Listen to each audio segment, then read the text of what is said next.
Hey friends, welcome to the final episode of my Summer Behind the Scenes series. If you're not familiar, I have taken this is episode number 8. So the last 8 episodes to just kind of wing it instead of planning ahead and doing all my research and pre-writing the script and all of that stuff. And it's been a really good experiment for me.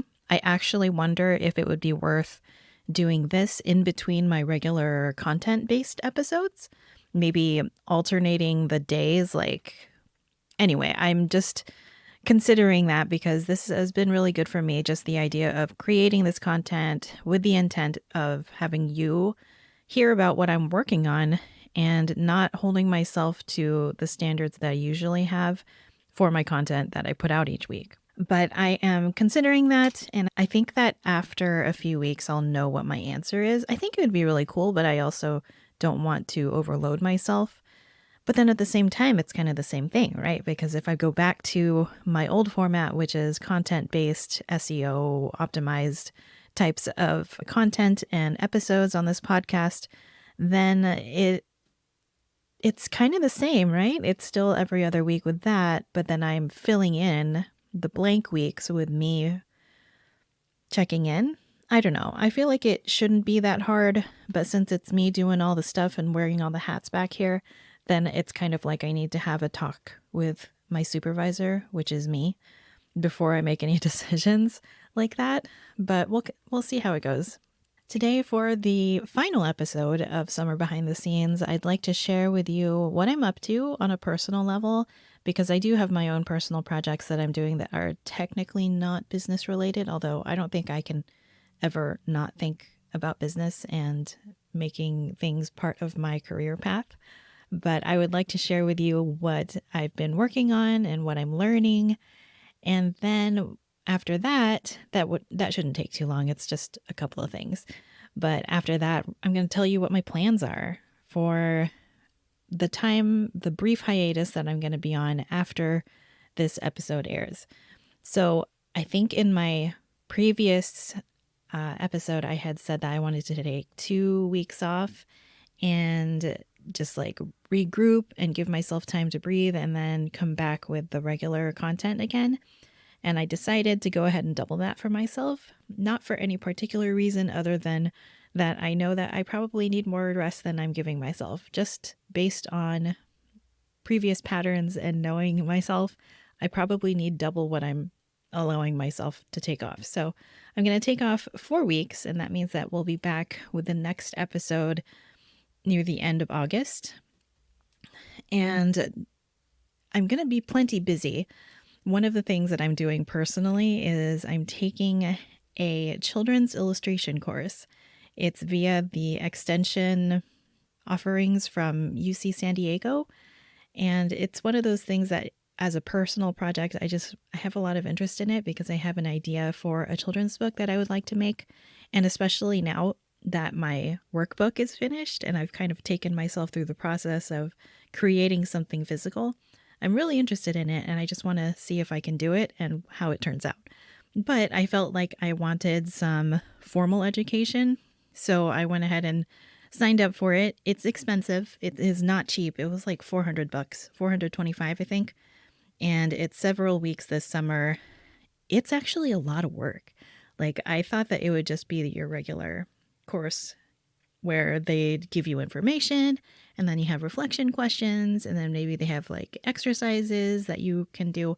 But this is a college course. Maybe an easy one, because I'm not trying to pretend that this is at the level of what kids in college are dealing with right now, but it's quite a lot. It has me going to the library and borrowing several books after researching. So researching certain kinds of children's books, borrowing them, writing them up, engaging with my classmates, doing critiques, doing drawings, but trying to keep it as simple as possible, which is actually pretty difficult for me, since you might have noticed from my branding that I like things that are busy and full of details and full of lots of fun things. So I'm taking it pass, no pass instead of for a grade.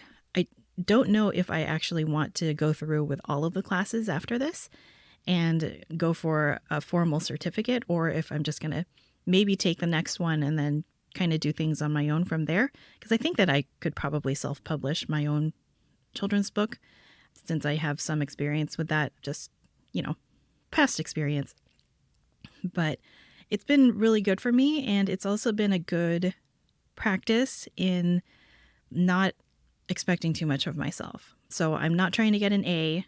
I'm just trying to do the bare minimum to pass, but then I also am trying to pass it, right? What I mean is that I signed up for pass, no pass versus non-credit because I didn't want myself to quit or say, you know what, never mind, I'm really busy, and just like go on my merry way as the busy adult that I am. So I'm trying to stay on top of it, and it's been fun. It really has. It's a little confusing. Like, I think that my preferred communication style doesn't quite match up with this instructor's method of teaching and how they run the class. But overall it's been good for me. And now that I know from the first 2 weeks of it how busy it is and how much work, I know not to leave it to the last couple of days before deadlines before I start working on the assignments. Like, I know that I need to spread it out fully over the entire week that we're given to get those assignments done. And then the other thing for my own personal development is that I'm getting back into weightlifting. I don't have super fancy weightlifting equipment. Like, I took a weightlifting class in college, and so I'm familiar with like the Olympic barbells and the standard exercises that, most people do for weightlifting. But I do have my at-home stuff, and I have my own like standard barbell and lots of weight plates. And so now I'm just trying it out and seeing how I feel about it. I really like how it makes me feel afterward. Like, there's something about doing a weightlifting session versus like a cardio session or a high intensity interval training kind of session. There's just something about weightlifting and lifting heavy that makes me feel super, like, pretty powerful afterward. I mean, like, don't get me wrong. I like all kinds of exercise. Well, most kinds of exercise, but this one's been good for me. I borrowed some books from the library on ideas for weightlifting. And I also, by the way, I used to be a group fitness instructor. I got certifications and all that stuff. And so I actually know quite a bit about different exercises and muscle groups and stuff like that. I never went all the way and did personal training certification. That's probably one of my projects, my life projects that I signed up to do, and I never did it. So I have the books and the education and the information that I need to make up my own workouts. And that's been kind of fun. So I'm going to keep doing that and see where it goes. I actually had the reason for the gap.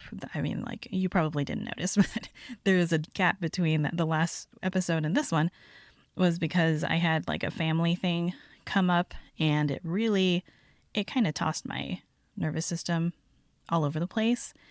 And I got really, I don't know, it was just not a great week for me. So that's why I didn't end up doing this episode last week.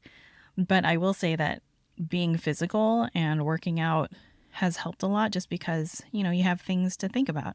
So physical exercise, thinking about muscle groups and moving safely and warming up and cooling down and like really paying attention to my body. And then that plus doing more art by myself.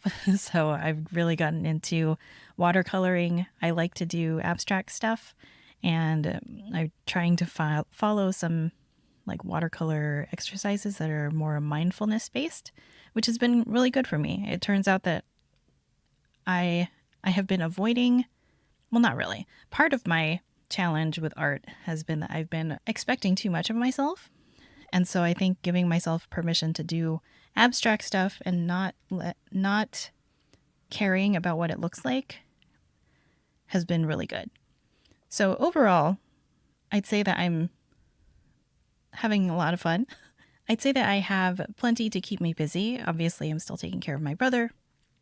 I've actually got a trip where we're going traveling later on after my solo trip next week, actually.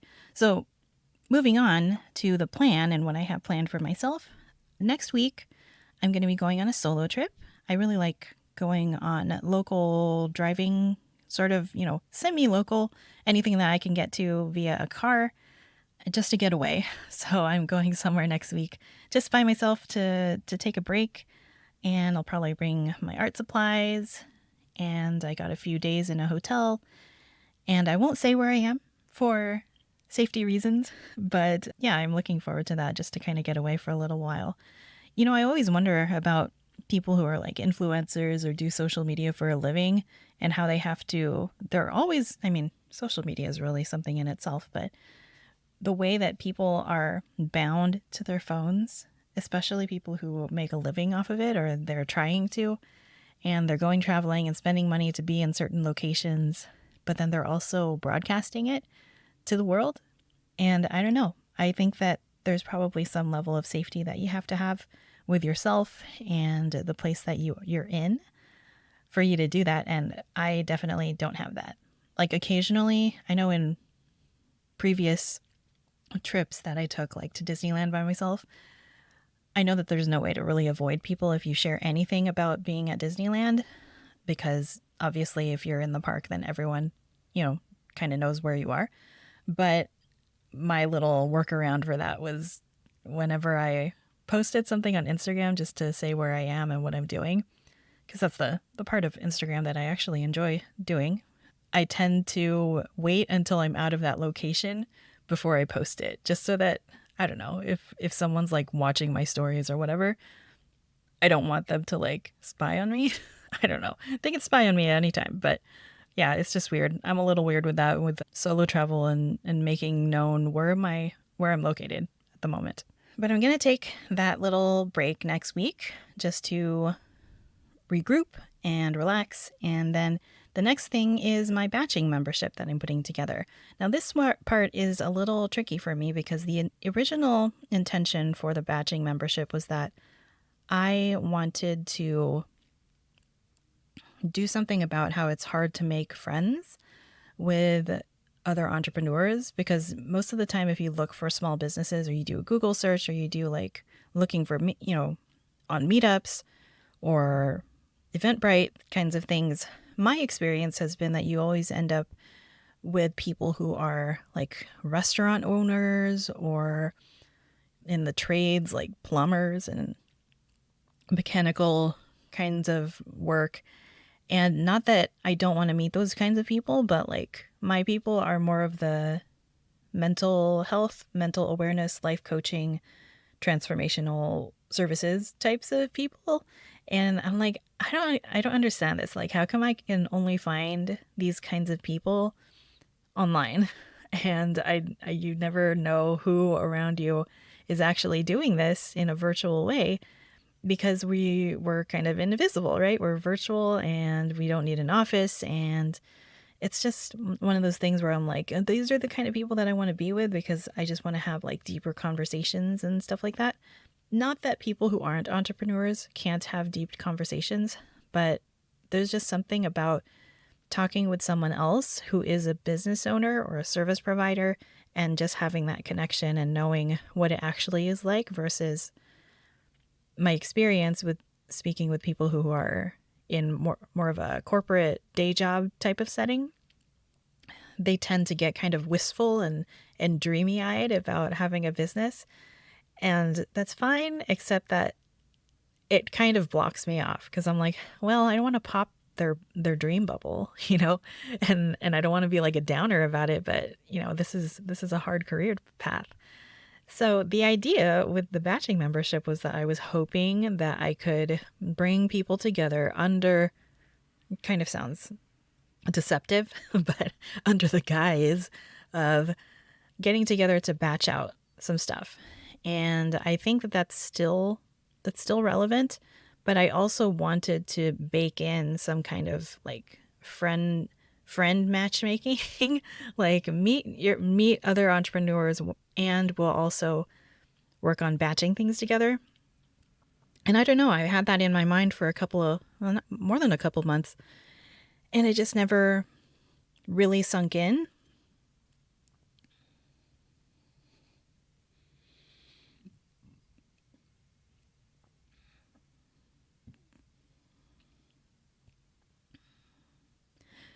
And I think the reason for that is that I'm actually not qualified to do that. And I think once I accepted that, then I was like, oh, this can actually be a lot simpler. And maybe I can, in keeping with the theme of this podcast, maybe I can give myself a little more grace and not expect as much as I'm expecting of myself. And so I really had to just kind of come to terms with how I am not a super connector type person. I'm more of the person who can give ideas and feedback and really dive in and figure out how to make things happen. But I'm not really a people person. And this has nothing to do with like shyness or anxiety or introversion or anything like that. It's just the way that I am and what I personally find very easy and natural to do. And so I'm kind of reworking it, less about the friendship part and more about the benefits of batching and what I bring to the table instead of putting pressure on the people who come. Not that there was like a lot of pressure. See, I'm already overthinking it, but I have reached that conclusion that I'm not going to make it about like connecting and friendship, although that will happen naturally just because that's how things are when you bring people together under one unifying reason to get together. But I don't know. I'll figure it out. But I really was feeling unqualified for the original intent. So I'm pivoting, and the pivot feels a lot better than what I was doing in the past to get myself to accept the idea of doing something that I just apparently didn't even want to do. I am struggling a little bit over the value of it because, I'm doing the usual stuff where I write out the sales page, write out the benefits, write it out so that it's like, it really speaks to the inner struggles that my ideal member would be going through while reading the sales page. And another argument that I'm having with myself is that I'm arguing over the value of it, like financial value. I know that I know that it's going to be high value, but like, what is the actual price tag that you put on it? I know how much it needs to cost for it to be worthwhile for me to reach my own business goal with it. But at the moment, the number that I have in mind as a monthly fee is too much. And I don't know exactly why I feel that way, but I feel like it's too much. And so, of course, I'm doing the internal dialogue of like, what can I add to it? How can I make it more valuable? Even though I know that like, some white dude out there is probably doing something for like 3 times this amount and probably not at the caliber or quality that I'm going to be doing it. So it's one of those things where I'm like, okay, be the representation that someone needs to see in this space. Ask for your worth, charge your worth and add tax. Like I'm grabbing all of the cliche but necessary phrases and encouragement that I can remember and just being like, okay, this is really what it costs. And I don't know, but I'll figure that part out. I really am glad that I decided it's going to be a rolling membership, meaning that people can sign up anytime that they want and I don't have to worry about like a launch schedule.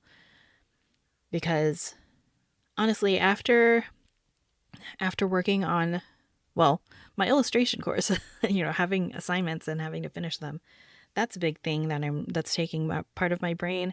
And then also the workbook, which by the way, came in and it is ready to, it's all set up and it's evergreen. And if you can't see the video, like if you're watching this, I'm holding it up and I got it printed. It has a nice glossy, colorful cover and it's spiral bound and the inside is color, but it was just really fun for me to get this printed. I used the service Lulu, Lulu, and ordered a copy of my own workbook. And I can already tell, just because this is how my brain works, but I can already tell what kinds of things I want to change.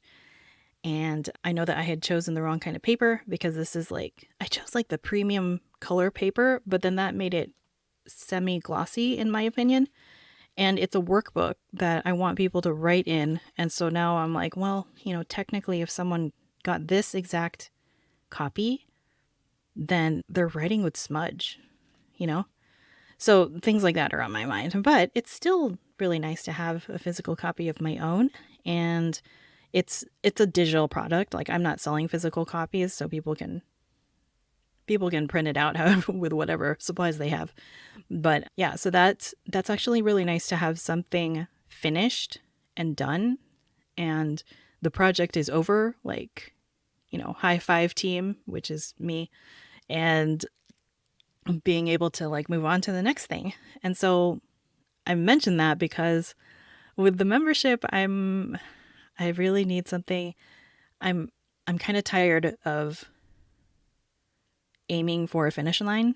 I obviously I'm going to have like certain milestones that I want to get into, but I kind of like that it's going to be an evergreen. No, it's a rolling basis, not launch based, so I don't have to worry about like closed carts and onboarding and onboarding cohorts or anything like that. Although that might happen later down the line. I don't know. We'll see how it goes, but like it's kind of nice to have an ongoing project that's basically never done or finished, but is still currently fabulous no matter when people buy into it. So that's my update for today. I am looking forward to getting to work on the next things, and I am going to miss this. But I am going to be relieved to not have to show up and give you an update on things that I'm doing for at least 4 weeks. We'll see if I end up, giving more behind the scenes kinds of episodes. I know that in typical podcast best practices, they say that like weekly is better than bi-weekly, but I'm one person, man. and I don't know if I can produce much more than I already am. So I hope that your projects are going well. I hope that you are surrounding yourself with lots of people who are supportive and encouraging and remind you that you are doing a great job and doing real work with your business. And yeah, reach out if you need my support. I have the option of pick my brain call, so we can just sit down for 30 minutes if you want to just talk it out with me and see what kinds of things you might want to focus on for the next few months. And aside from that, you can also join my batching membership whenever it is posted. But you'll see that pretty soon, because that's not one of those like pie in the sky someday things. This is no, it's going to be ready by the time you hear my voice next in the next episode. So wish me luck, and I wish you a lot of luck and success, and I will see you next time.